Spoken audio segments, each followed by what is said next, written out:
नमस्कार शेतकरी मित्रांनो, मी रामभाऊ आपलं परत एकदा स्वागत करतो आपल्या शेतकरी यूट्यूब चॅनलमध्ये.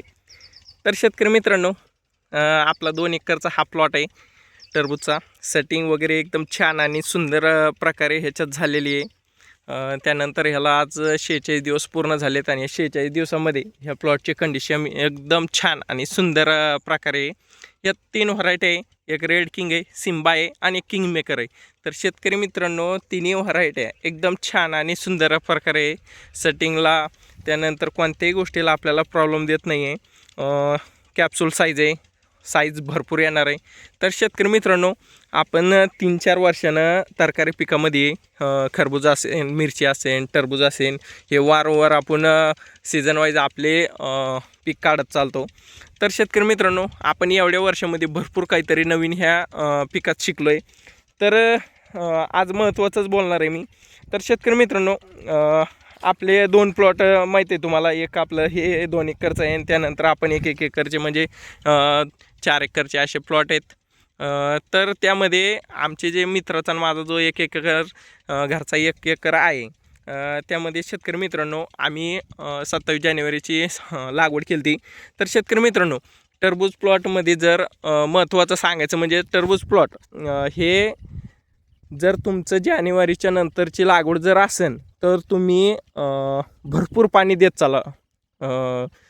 एकदम म्हणजे जास्त पण नाही कमी पण नाही, एकदम कंटिन्यूमध्ये पाणी देत चाला. आणि ज्या टायमाला आपलं टरबूजचा प्लॉट सेटिंग पिरियडमध्ये येईल म्हणजे जवळपास 30, 35, 40 दिवसाचा पिरियड हा सेटिंग पिरियड असतो.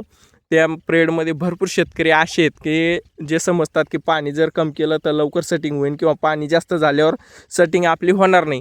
तर शेतकरी मित्रांनो, ज्यावेळेस आपण थंडीची लागवड करतो नोव्हेंबर डिसेंबरची, त्या प्लॉटला तसं करावं लागतं. पण जानेवारीच्या नंतरचे जे बी प्लॉट आहेत त्यांना तसं करू नका, कारण त्यांचं भरपूर तोटा हे समोर पाहायला मिळतं आपल्याला. तर शेतकरी मित्रांनो, जर तुमची जानेवारीच्या नंतरची जर लागवड असेल तर तुम्ही पाणीच कम करू नका. उलट सेटिंग पिरियडमध्ये तुम्ही प्लॉटला पाणी वाढवा. तुम्हाला सेटिंग पिरियडला कोणताही प्रॉब्लेम येणार नाही. एकदम अशी भयान तुमची सेटिंग होईल. आणि जी तुमची सेटिंग होईल ती कॅप्सूल साईज, स्ट्रॉंग कळी, त्या कळीवरची जे पॉलिनेशन आहे, त्यानंतर त्या कळीची जी ताकद आहे ती तुम्हाला शेवटच्या पिरियडमध्ये तुम्हाला पूर्ण दिसून येईल. कारण शेतकरी मित्रांनो, आमचं म्हणजे आमच्या घरच्या प्लॉटचं असं झालं होतं. 27 जानेवारीची लागवड होती. सेटिंग पिरियडमध्ये पाणी थोडं कम पाहिजे, त्या हिशोबानं आम्ही पाणी त्या प्लॉटला थोडं कमी दिलं होतं सेटिंग टायमाला. पण नंतर इतकं मोठं प्रॉब्लेम झालं की आता साईजला मला म्हणजे प्रॉब्लेम येत आहे. साईज बऱ्यापैकी आहे, पण तरी पण जी साईज एक पाण्यावाल्या म्हणजे भरपूर पाणी असणाऱ्या प्लॉटला असती ती साईज आपल्या घरच्या प्लॉटला नाही आहे. आणि हा 2 एकरचा प्लॉट, त्याच्यानंतरचा 10 ते 12 दिवसाचा अंतर असून पण ह्या प्लॉटची साईज आणि क्वालिटीमध्ये कॉम्प्रोमाइज नाही. म्हणजे इतकी भारी साईज आणि इतकी भारी क्वालिटी की ते आपल्याला कळून चुकलं की आपलं कुठं चुकलं आहे म्हणून. तर आपलं पाण्याच्या जागेवर आपलं चुकलं आहे. ह्या प्लॉटला आम्ही सेटिंग पिरियडमध्ये पाणी कम करण्याऐवजी उलट वाढलं होतं आणि घरच्या प्लॉटला जिथं पाणी द्यायचं तिथं आम्ही कम केलं होतं. तर हाच आता आम्हाला साईजच्या टायमाला प्रॉब्लेम देत आहे. तर नक्कीच शेतकरी मित्रांनो, आपण वारंवार किती अनुभव असला, किती वर्षानं आपण जर तरकारी पिकं करत असलो, टरबूज, खरबूज असन, टोमॅटो असन, कारलं, दोडकं, मिरची, नवनवीन प्रत्येक सीझन वाईज नवीन काहीतरी शिकायला मिळतं.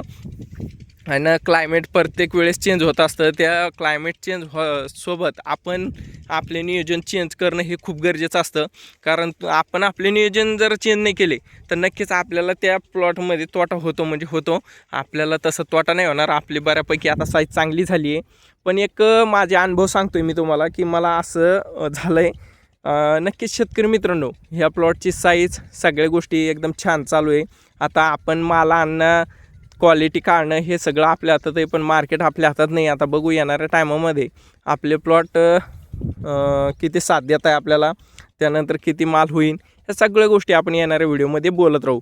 तर शेतकरी मित्रांनो, हा 2 एकरचा प्लॉट तुम्हाला कसा वाटला कसा नाही नक्कीच मला कमेंट करून सांगा. व्हिडिओ आवडल्यास लाईक करा, आपल्या चॅनलला सबस्क्राईब करा, जेणेकरून आपल्या असेच नवीन नवीन व्हिडिओ मिळत राहतील.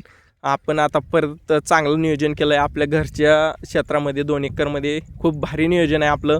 त्याचे व्हिडिओ मी वारंवार रेग्युलर टाकणार आहे आणि माझे असेच अनुभव नवीन काहीतरी आपल्याला जे शिकायला मिळतं आहे आपल्याकडून झालेल्या चुका ह्या सगळ्या गोष्टी मी तुमच्यासोबत शेअर करणार आहे, जेणेकरून आपले येणारे जे नवीन पिढीचे जे तरुण शेतकरी आहे त्यांना प्रॉब्लेम यायला नाही पाहिजे. त्यांना पण अनुभव माहीत असल्यास ते चुका करणार नाही आणि नक्कीच तुम्ही क्लायमेटसोबत आपले नियोजन बदलत चला. तर शेतकरी मित्रांनो, भेटूया लवकरच आपल्या दुसऱ्या व्हिडिओमध्ये. सगळ्याच शेतकऱ्यांना आपला राम राम.